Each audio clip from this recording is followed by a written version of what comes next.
The coalition government called its first big education white paper The Importance of Teaching. It was their way of signalling that nothing matters more than the quality of teachers. So, with big changes on the way, what do you need to know about the planned reforms to teacher training?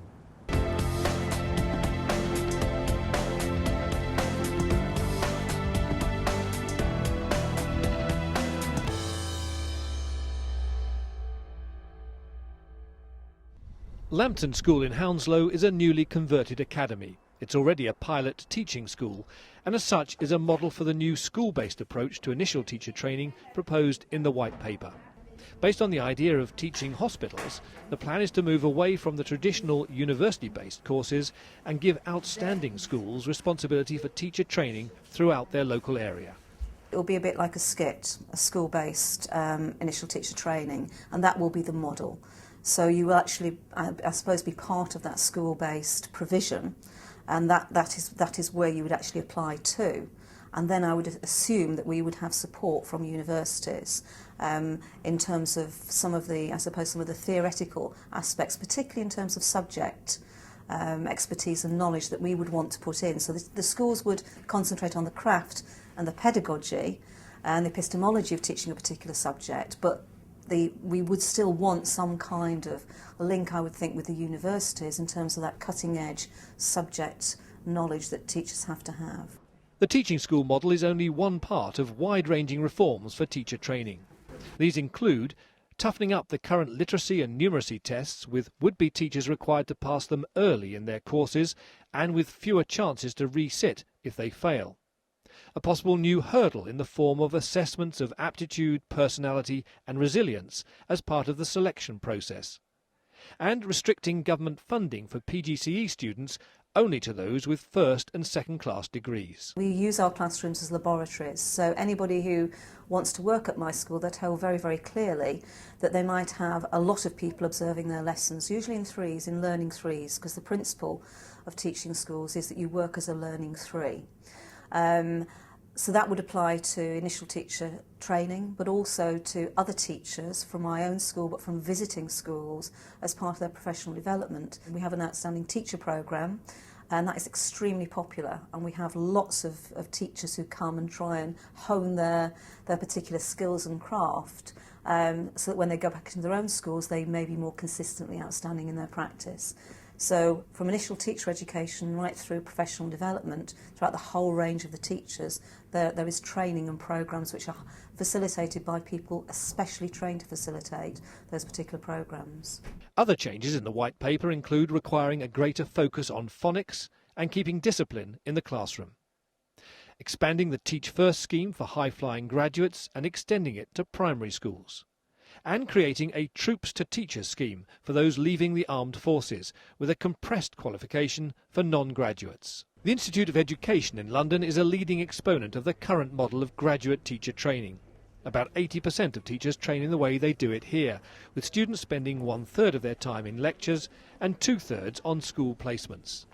Chris Husbands thinks the university element is critical. If you look at the world's best teacher education systems, look at Finland, look at Singapore, look at the Stanford teacher education programme, those are programmes that are university-led because universities have that engagement with research that enables new teachers to ask some pretty fundamental questions about good teaching and good learning. So in view of that, why do you think the white paper is calling for this shift away from universities and more into schools? I think that there are all sorts of reasons. One of them is to do with a slightly old-fashioned view that teaching is simply about what teachers do in the classroom. Well, actually nobody running a quality education system believes that anymore.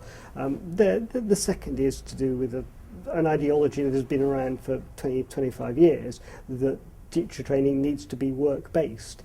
Actually, if we look at it, it is substantially work-based, but there are some really imaginative core structures built around that.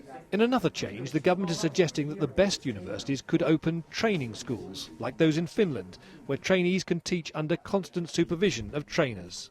The overall drive behind the government's reforms is characterised by the Education Secretary's view that teaching is a craft that's best learned on the job. But that view has been challenged by school inspectors.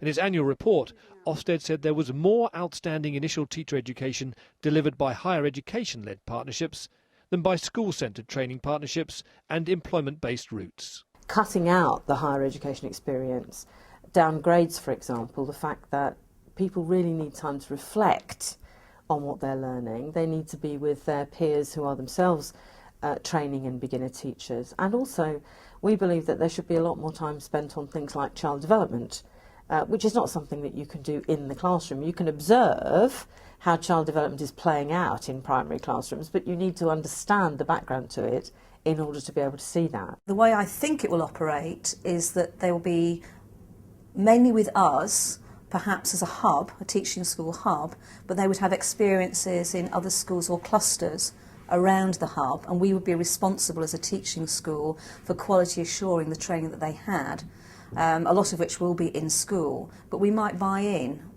perhaps expertise from universities to support the work of the teachers in our schools. But it's important they have experience of being in an outstanding school for part of their training, because what we're finding is that if some teachers don't have that, they may get into very bad habits by the time they come into a school. And again, if they're not in a school which has very good professional development, that becomes a problem for the profession. The key job of a school is not to train teachers. The key job of a school is to teach children and young people. And I think it's quite difficult for any school to maintain a focus on those two quite distinct activities at the same time. And what is true is, yes, if the bulk of your training is only in one institution without looking at the broader range of what's available other places and how other people do things, then I think there is a problem with that as a mechanism. That's not to say that there shouldn't be a lot of discussion with schools about how teacher training should work. If we look at the very best in teacher training, and that's what we should be looking at, the best in teacher training happens when you have schools and universities working together as equal partners, negotiating responsibilities in training, negotiating course structures, negotiating expectations in terms of student outcomes. That can be very positive. I think that the notion that schools running teacher training on their own at scale is something that we've never achieved. Nowhere else in the world has achieved it. I'm to be persuaded that that's a viable way of producing the sort of teachers we need to produce the very highest standards for schools. Reforms to initial teacher training could take many years to have a widespread impact on classroom standards. That's because the rate at which retiring teachers are replaced by new ones is only about 20,000 a year. That's why some experts say a quicker strategy would be focused on improving existing teachers. But on that, the white paper says relatively little.